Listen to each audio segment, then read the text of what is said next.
자, 캐시 메모리에 대한 설명인데요. 설명드리고요. 문제풀이 하겠습니다.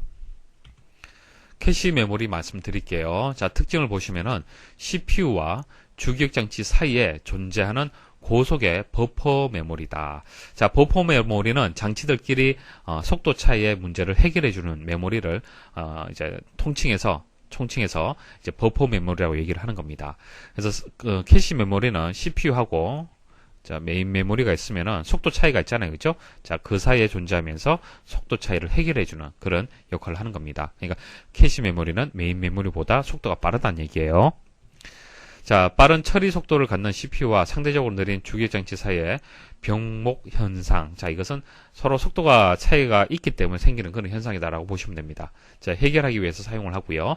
자, D램보다 접근 속도가 빠른 SRAM 등이 사용되며 주기억장치보다 소량으로 구성된다. 자, 램이 두 가지가 있는데요. D램이 있고 SRAM이 있습니다. 자, SRAM은 고가이면서 속도가 빨라요. D램은요, 속도가 느리면서 저가입니다. 차이점만 일단 알고 계시면 됩니다. 그래서 캐시 메모리는 D램이 아니고 주로 SRAM을 이용을 한다. 그렇게 기억을 하시면 돼요. 됐죠? 그리고 D램은요, 주로 메인 메모리. 자, 램. 보통 램이라고 얘기를 했을 때 D램 생각하시면 됩니다. 그래서 캐시 메모리가 SRAM으로 되어 있기 때문에 속도가 빠르다는 얘기예요. 램보다도. 그래서 비용은 비싸기 때문에 소량으로 구성될 수밖에 없겠죠.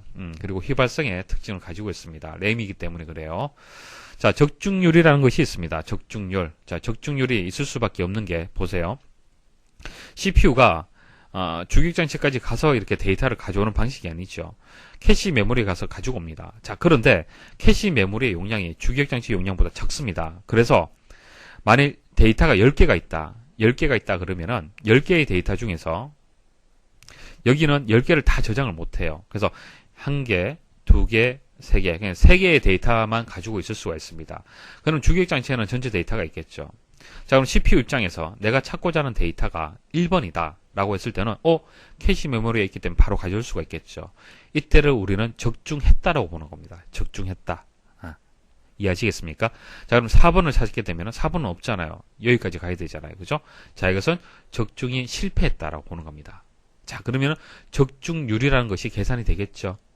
그리고 적중률이 높을수록 시스템의 전체적인 속도가 향상이 된다는 것이 맞겠죠. 그래서 캐시 메모리라고 얘기를 했을 때는 적중률이라는 개념이 또 나옵니다. 자, 기억을 하시고요. 자, 그다음 캐시가 L1 캐시가 있고 L2 캐시가 있습니다. 자, CPU가 찾고자 하는 데이터가 L1 캐시에 없을 때 다음에 L2 캐시를 찾는 방식이 되겠습니다. 캐시가 두 가지 종류가 있다고 보시면 돼요.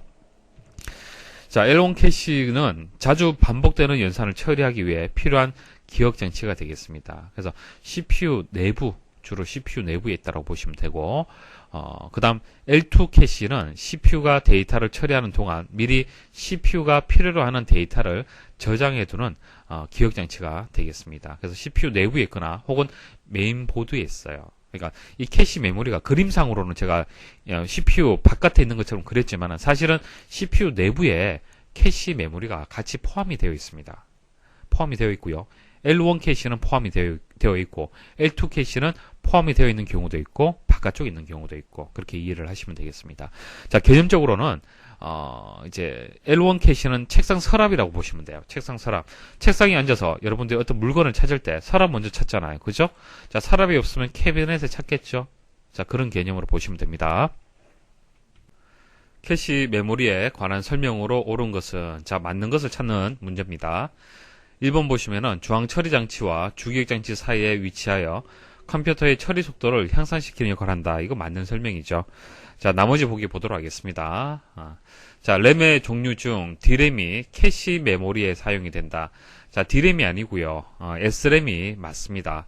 여러분들 컴퓨터의 사양을 얘기를 할 때 램에 대한 용량 중요하죠. 뭐 8기가다, 뭐 4기가다 그렇게 얘기를 하는데 그때 얘기하는 램은요. D램을 얘기를 하는 거고요. D램을 얘기를 하는 거고요. SRAM.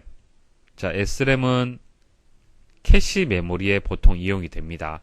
그래서 캐시가 여러분들이 얘기하는 이제 램보다도 속도가 훨씬 빠르죠. 그리고 비용이 더 비쌉니다. 자, 3번. 보조 기억장치의 일부를 주기억장치처럼 사용하는 메모리다. 자, 주기억장치 용량보다 큰 프로그램을 로딩하여 실행시킬 경우에 사용된다. 자, 이 두 가지의 보기는 이제 가상 메모리에 대한 설명인데요. 이런 겁니다. 금방 말씀드렸던 램이라는 거 있죠. 자, 이 램. 자, 램이 4기가다, 뭐 8기가다 그렇게 얘기를 하는데, 자, 이 용량을 무한대로 늘릴 수는 없어요. 그죠? 늘리면 물론 좋겠지만은, 그 비용이 많이 들기 때문에 보통 뭐 4기가, 뭐 8기가, 뭐 그런 식으로 이용을 할 건데요. 자, 중요한 것은요. 여러분들이 사용한 프로그램의 용량이 중요한 겁니다. 뭐 게임이라든지, 기타 여러 가지 프로그램들을 여러분 사용을 합니다. 그럼 이런 프로그램들이 실행이 되려면은, 램에 저장할 수 있는 크기가 맞아야 돼요. 만약 게임을 뭐 4기가짜리 사용을 하고요. 뭐 다른 프로그램을 이제 다 포함을 해서 8기가다. 자, 그런데 여러분들의 이제 사양은 4기가 메모리를 이용을 하는 겁니다. 자, 그랬을 때는 이 프로그램들이 4기가에 적재가 되지 않아서 CPU가 처리를 할 수 없어요. 처리할 수 없습니다. 그럼 어떻게 하느냐면은 램의 용량을 늘리면 좋겠지만은 비용이 많이 들기 때문에 하드디스크 있죠. 하드디스크에 일부 공간, 그러니까 하드디스크는 용량이 크잖아요. 그죠? 뭐 1테라다, 뭐 500기가바이트다 이런 식으로 램보다는 용량이 큽니다. 그래서 하드디스크에 일부 공간을요. 자, 램처럼 사용을 하는 겁니다. 램처럼. 그게 가상 메모리의 개념이 되는 겁니다. 자, 그래서 3번에 보시면은 보조기억장치의 일부라고 얘기를 했죠. 이 보조기억장치가 하드디스크를 뜻하는 겁니다. 자, 하드디스크의 일부를 주기억장치, 자, 램처럼 사용하는 메모리다. 자, 그리고 주기억장치의 용량보다 큰 프로그램, 그러니까 용량이 4기가라면은 8기가의 프로그램을 실행을 시키기 위해서 그때 사용하는 방법이 가상 메모리가 되는 겁니다.